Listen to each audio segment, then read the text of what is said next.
Alright, the victim stood with his hands on the stone slab in the hideout. That is now true. It was the afternoon of the day before the rite. That is true. Then someone was there, and the theme to the Plume Punisher filled the air. We don't know someone was there, but we can't prove there wasn't. Necessarily. The accused plunged her knife into the defenseless victim's neck. I think the heavy is really important here. Because now there's no one holding him down. So the...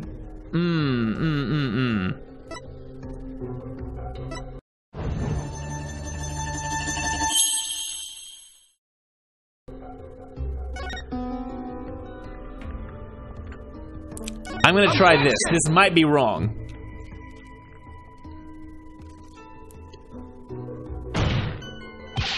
Your benevolence! Isn't this same? No, it wasn't that. Okay, isn't this statement inconsistent with the vision? Inconsistent?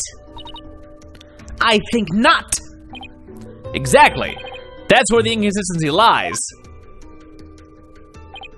No, I believe it is in the defense's thought process that the inconsistency lies. Guess there was an inconsistency there after all. Okay. The accused plunged her knife into the defenseless victim's neck. Is it just for the blade? I mean, he was being held down because the thing was falling on him. Is the thing. I'm gonna try it for this different statement, for the blade struck true. Objection! And I may be about to lose a point for the exact same thing again. Yeah, this is wrong.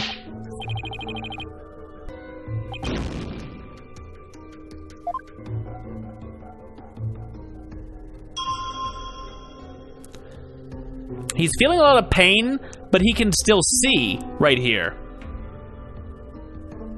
Does that matter?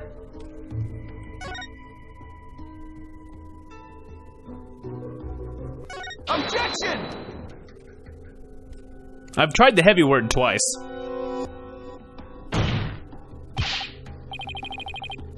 I mean, this is an instant death, but I'm not sure how to correctly point that out, apparently. Like, it seems like there's a lot of ways to articulate what's going on here, but we have to figure out the way the game wants us to know what it is. I can't present evidence yet. I have to find something in the vision before I can present evidence.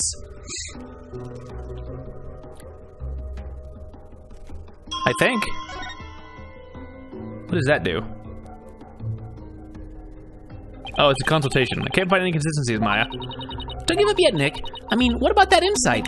You know, the one that said, the victim stood with his hands on the stone slab in the hideout? Something about that doesn't seem to match up with the deceased's sensations. I see what you mean. Let's compare the victim's sensations to that particular insight. Okay. So we're gonna pause. The victim stood with his hands on the stone slab in the hideout, but then he finds it heavy. So maybe it is heavy. What's heavy? If he's standing against it. Okay. Objection! I guess, did we get objection when we got it wrong? The victim was originally thought to have been stabbed while bent over in prayer, but he was actually standing with his hands against the stone slab.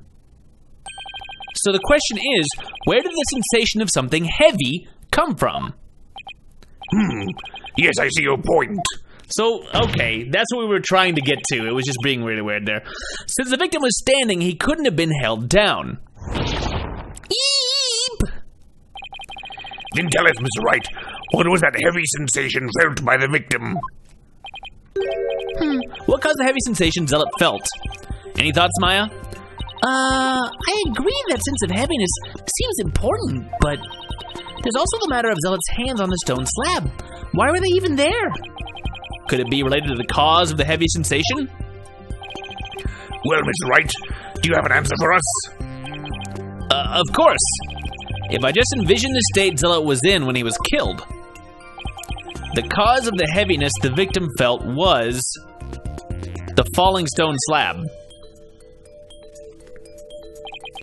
The only conceivable cause is the stone slab falling over, trapping the victim underneath. What? Huh? Oh, the stone slab came falling down on him, crushing him underneath. Right. That was the cause of the heavy sensation the victim felt.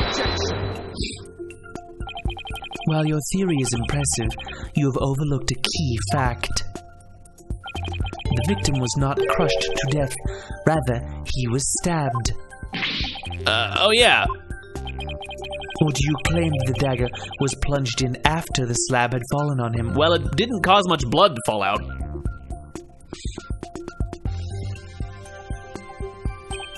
Plus, had the killer been behind the victim, they would have both been crushed together. Yeah, I think it's that it wasn't a dagger. Well, would you care to explain? Sure, I'd love to. That doesn't mean I can. How could the dagger have been plunged in after the slab fell on the victim? The killer couldn't have plunged the dagger into the victim after the slab fell on him.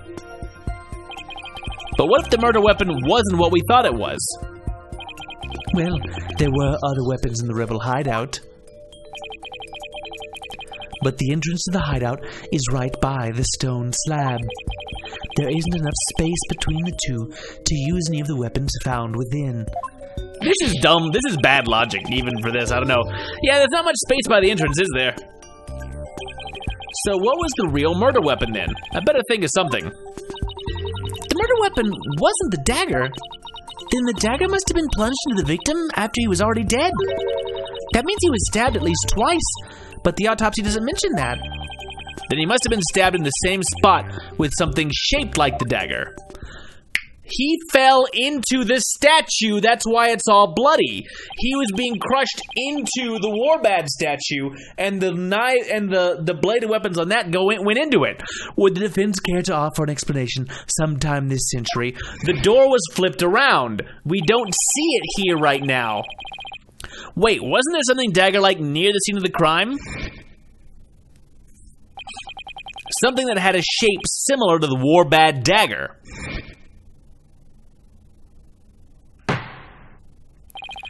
Present your evidence at this time, Mr. Wright. This shows what really killed the victim. It is probably not the dagger. Although I bet there's a funny response if you do that.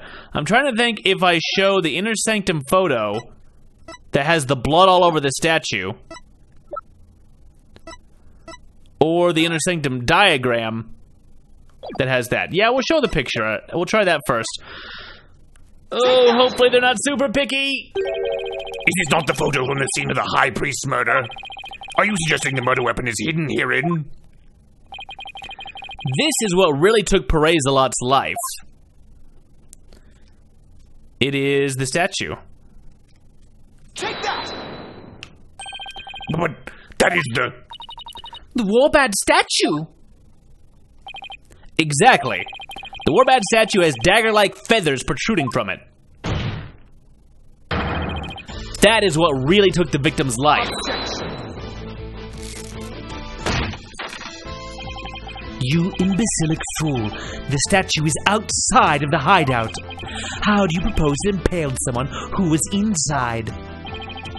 Haven't you heard? The bird. Spinning is the word. The Warbad statue also functions as the hideout's door. What do you mean? The statue can pull a complete switcheroo. A switcheroo.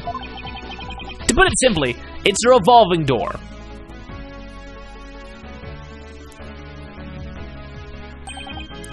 A revolving door? Why, that makes perfect sense. Therefore, I believe the truth behind the Divination Séance to be this.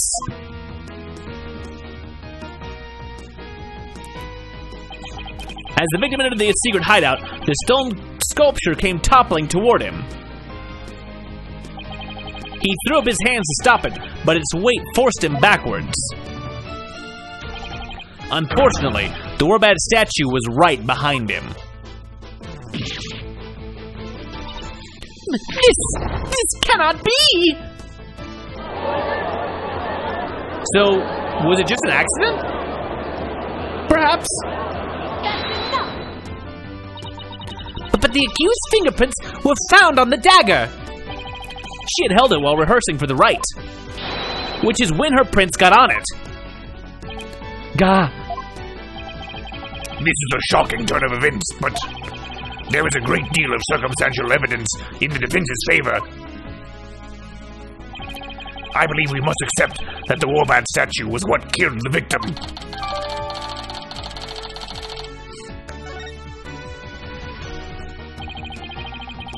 Now that we know how Acolyte Zealot really met his demise, there's no basis for claiming my client committed this crime. Nice work, Nick. How can this be happening yet again? The Divination Séance is the only truth! No, Your Benevolence. It's not the truth itself, but it is a means for shedding light on the truth. Do you understand now? Your kingdom needs lawyers so that they can interpret your insights. But that means I've been misinterpreting the voices of the spirits all this time? Your Benevolence, are you unwell? All the color has drained from your face. And somehow gone into mine. Ooh.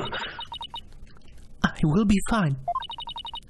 Continue your proceedings without me. As you wish.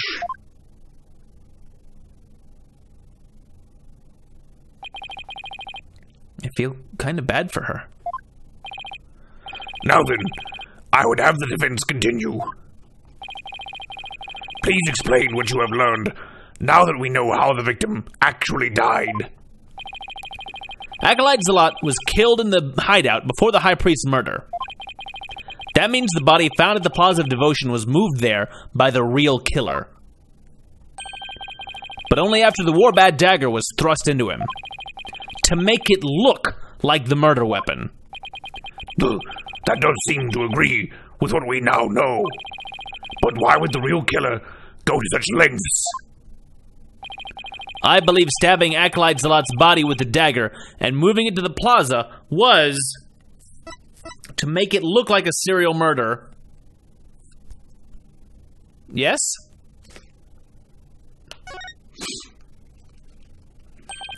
It was an attempt to make my client look like a serial killer. That's right. The real killer planned all of this. This forged serial murder case. They did. That's it, Nick. Keep hammering away. Whoop. No.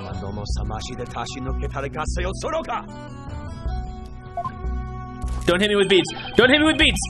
Your reasoning has more holes in it than that cheese you foreigners so enjoy. The holy cheese. Sacred cheesos. What? The cheese puffs. They're very porous. Like those putrid, hole-riddled clumps of curds that only a rat like you could love. Your reasoning, much like your putrid, hole-riddled brain, has putrefied. What's his deal with things going putrid? I mean, it's really tasty. Have you ever had Swiss cheese? It's pretty great. You have yet to overturn my argument that the accused is the killer. A careful analysis of the chain of events up to the killing exposes the truth as follows.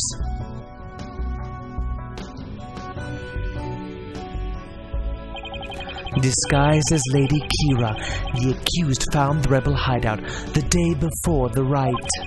But Acolyte Zealot had followed her there after noticing her suspicious behavior. Caught by surprise, she pushed the stone slab toward him, and we know the rest.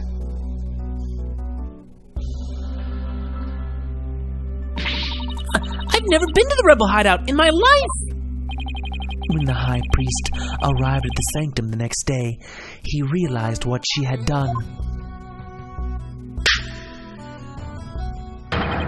That is when the accused murdered him in order to silence him.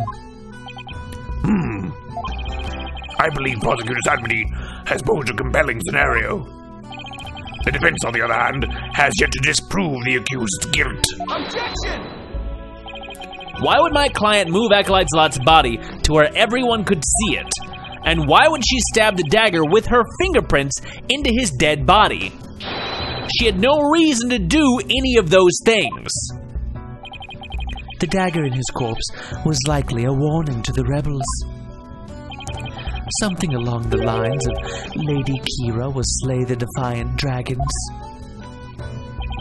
So that is why she moved the body to the plaza for all to see. Now he has the judge convinced too? I thought it finally made some headway. Well, Mr. Wright, about time for one of your groans of distress, is it not? I feel like we're such good friends now. Groan of distress? What is he? It kills me to admit this, but I've got nothing to counter his argument with. And I still haven't disproven the allegations against Maya. Is it not time to end your futile struggle? You were already judged guilty yesterday. That makes you a dead lawyer walking. Accept the death that now awaits you, and in doing so, finally know peace. A dead lawyer walking, indeed.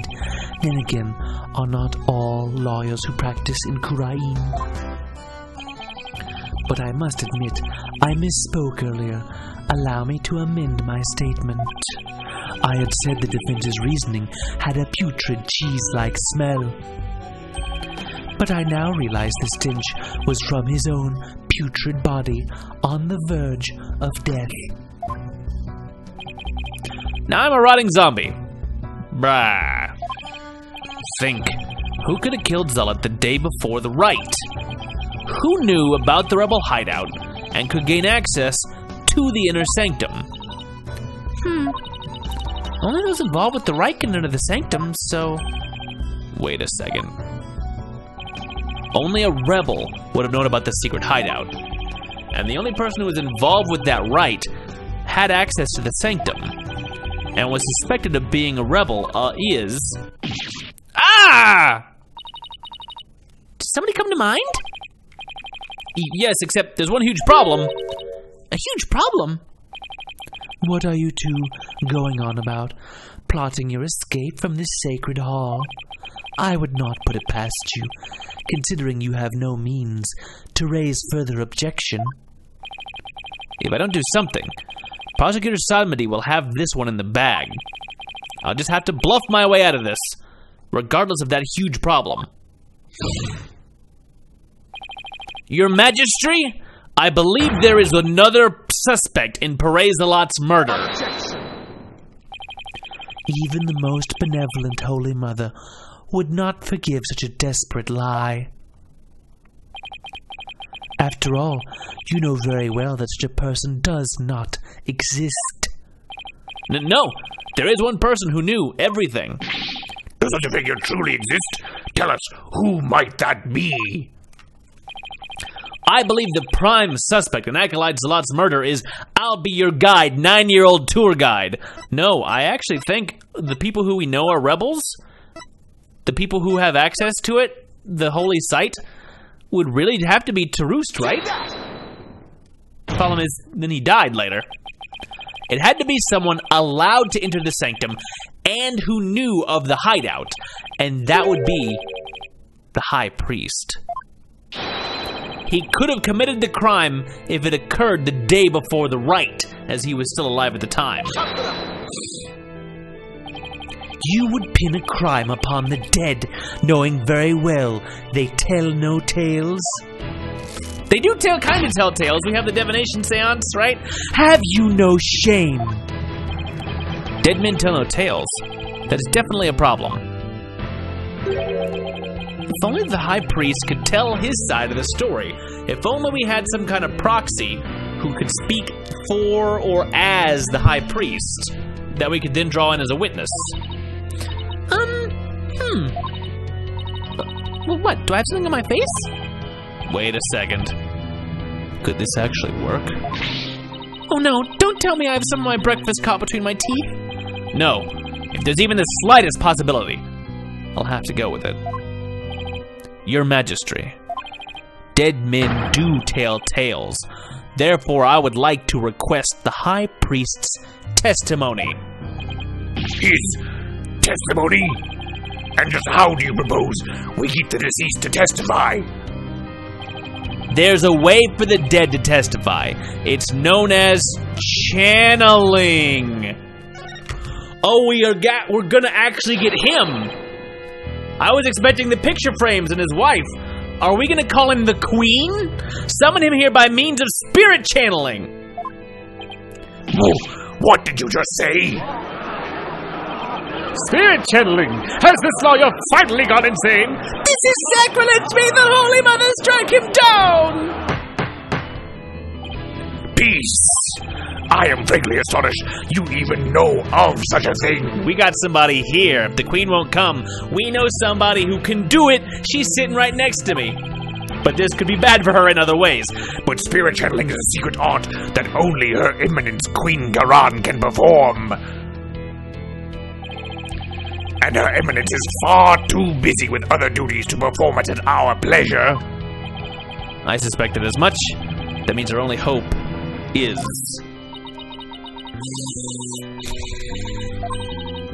It's okay, Nick. You can tell them. But Maya, I thought you wanted to keep it a secret here in Kurain.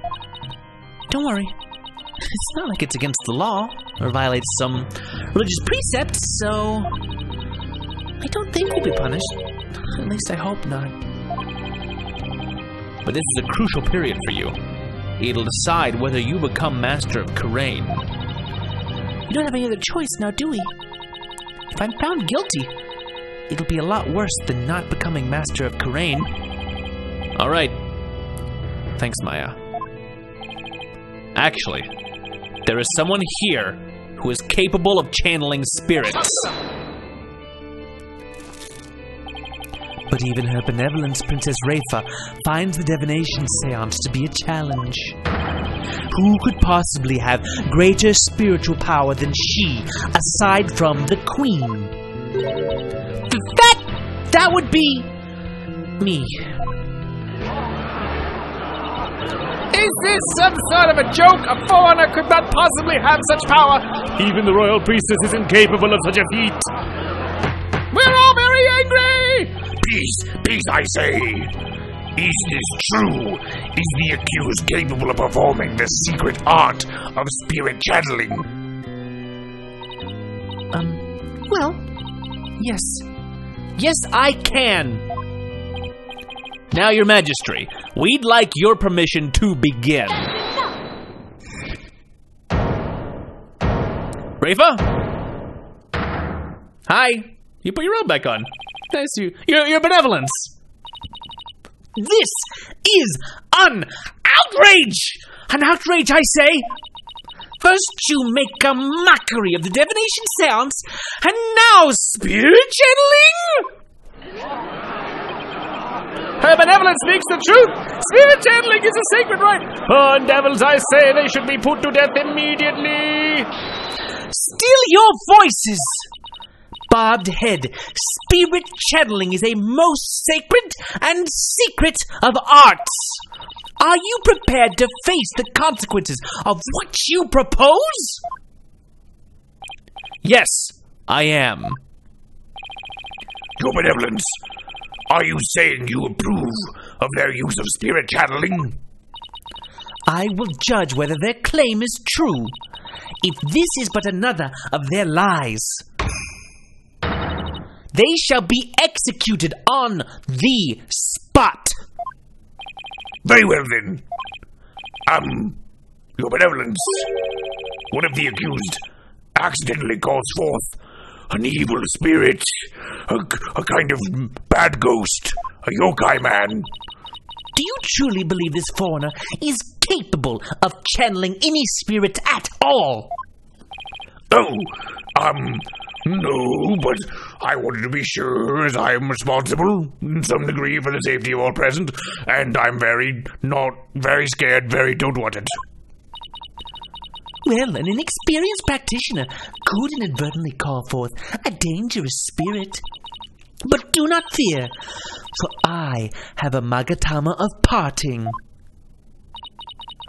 With it, I can send spirits back to the Twilight Realm by halting the flow of spiritual power. That is a relief indeed. These foreigners have thrown down the gauntlet. Let us not shirk from their challenge. We must prove them guilty and deliver their last rites. Do I make myself clear, Prosecutor Sadmadi? Perfectly, Your Benevolence. Very well, the accused may channel the High Priest's spirit. But first, we must take a short recess to prepare. We will resume as soon as the preparations are complete. Until then, this court is adjourned. Wow. Well, stay tuned, everybody. I guess next time we'll watch, Maya put an old guy inside of her. Channeling-wise. Spiritually. Nothing else. Bye for now.